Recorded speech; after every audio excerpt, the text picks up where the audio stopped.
Good morning छात्रों। इसके पहले हिंदी की पढ़ाई करते समय हमने पत्र लेखन देखा है, गद्याख्यान देखा है, वृत्तांत लेखन देखा है और इन सारी बातों की जानकारी लेने के बाद आज हम विज्ञापन लेखन के बारे में जानकारी लेने हैं। कक्षा 8वीं हो, कक्षा 9वीं हो या कक्षा 10वीं हो, इन तीनों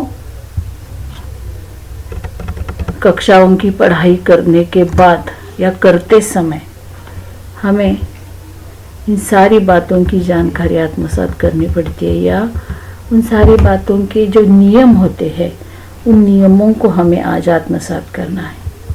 छात्रों, ज़्यादा से ज़्यादा जानकारी पाने के लिए हमें इन बातों को लिखित रूप में लिखना बहुत ज़रूरी होता है। हम आपको वीडियो तो भेज देते हैं, लेकिन वीडियो को भेजते समय आपके स्क्रीन पर जो दिखाई देता है उसे लिखने की कोशिश कीजिए, क्योंकि जब तक वीडियो समाप्त नहीं होता तब तक ये सारी बातें आपको आपके स्क्रीन पर दिखाई देती है। तो इसीलिए इन बातों को समझने की कोशिश कीजिए। छात्रों, ये विज्ञापन लेखन, इसके बारे में आज आप सब कुछ जानते हैं।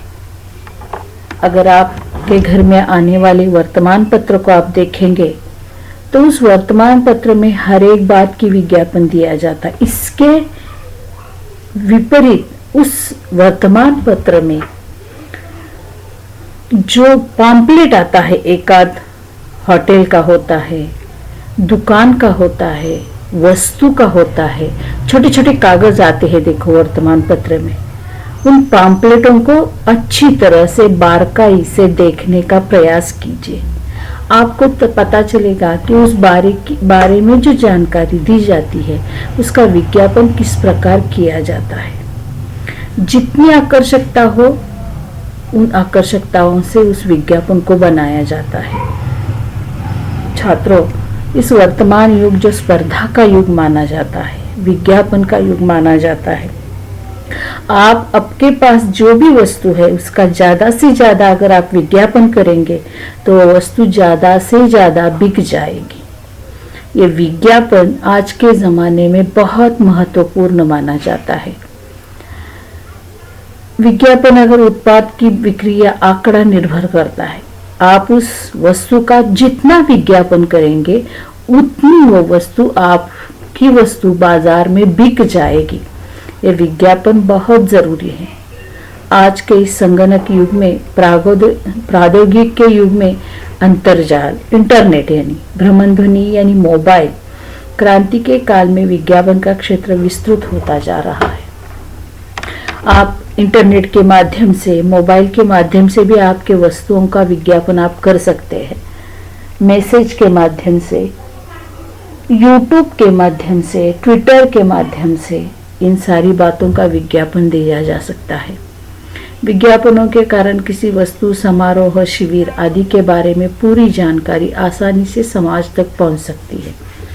और इसी कारण ये विज्ञापन के कारण आपके पास जो भी वस्तु है या समारोह है, आपके घर में कोई शिविर है, कोई कार्यक्रम है, उसके बारे में पूरी जानकारी आसानी से समाज तक पहुंचाने का उत्तम साधन ये विज्ञापन है। देखो, लोगों के मन में रुचि निर्माण करना, ध्यान आकर्षित करना विज्ञापन का मुख्य उद्देश्य होता है।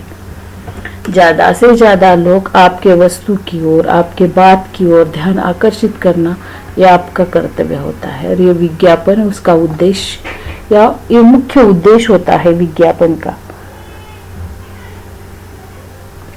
तो इस विज्ञापन को तैयार करते समय निम्नलिखित बातों को ध्यान में रखना जरूरी हो जाता है। देखो, उसमें से पहली बात है, कम से कम शब्दों में अधिक आशय व्यक्त हो। छात्रों, जिस वस्तु का जिस बात का, जिस समारोह का या शिविर का, जो भी कोई विज्ञापन आप देते हो, वह कम से कम शब्दों में अधिक अधिक आशय व्यक्त होना चाहिए। देखो मैं क्या बताती हूँ कि कम से कम शब्दों में अधिक अधिक आशय आपको व्यक्त होना चाहिए, ऐसा विज्ञापन आपको बनाना चाहिए। दूसरी बात है, विज्ञापन की ओर सभी का ध्यान आकर्षित हो, अतः शब्द रचना भाषा शुद्ध हो। जो विज्ञापन आप तैयार करने वाले हैं या तैयार करते हैं, उसके ओर सभी का ध्यान आकर्षित होना चाहिए। अतः शब्द रचना भाषा शुद्ध होनी चाहिए। देखो मैं बहुत धीरे धीरे बताती हूँ, आपके स्क्रीन पर दिखाई देता है, जूम करके उस स्क्रीन को आप उन नियमों को अपने कॉपी में लिखने की कोशिश कीजिए।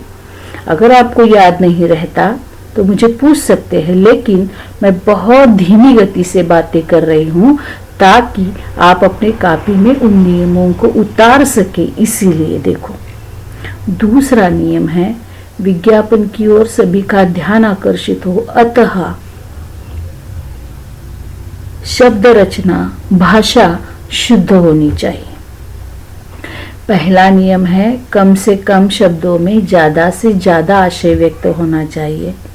दूसरा है, विज्ञापन की ओर सभी का ध्यान आकर्षित हो, अतः शब्द रचना और भाषा शुद्ध होनी चाहिए। जो आज हम गावरान भाषा जिसे कहते हैं, उस गावरान भाषा को हमें आत्मसात या वो उस भाषा का उपयोग हमें नहीं करना चाहिए, बल्कि वह भाषा को हम शुद्ध रूप से प्रस्तुत करना चाहिए। अगला नियम है, जिसका विज्ञापन करना है उसका नाम स्पष्ट और रोचक ढंग से अंकित हो।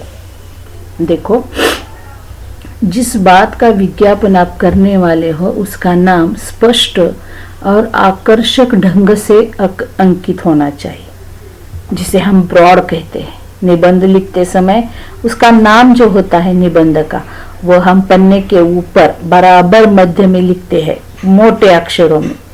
उसी तरह विज्ञापन करते समय जिस बात का विज्ञापन हो उसका नाम स्पष्ट और आकर्षक ढंग से अंकित होना चाहिए।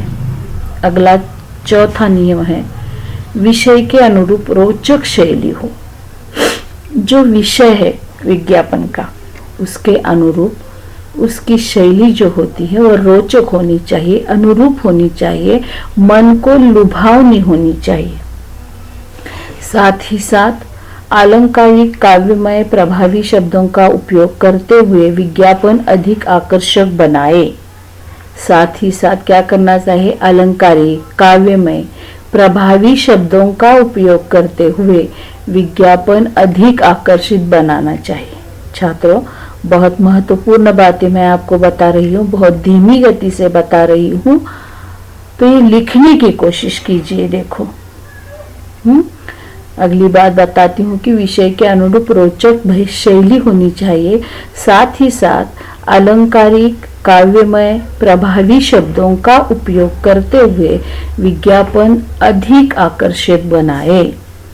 विज्ञापन को बनाते समय अलंकारिक काव्यमय प्रभावी शब्दों का उपयोग करते हुए विज्ञापन को आकर्षक बनाना चाहिए, ताकि उस विज्ञापन को ज्यादा से ज्यादा लोग उसकी ओर आकर्षित हो और वो देखने की कोशिश करें।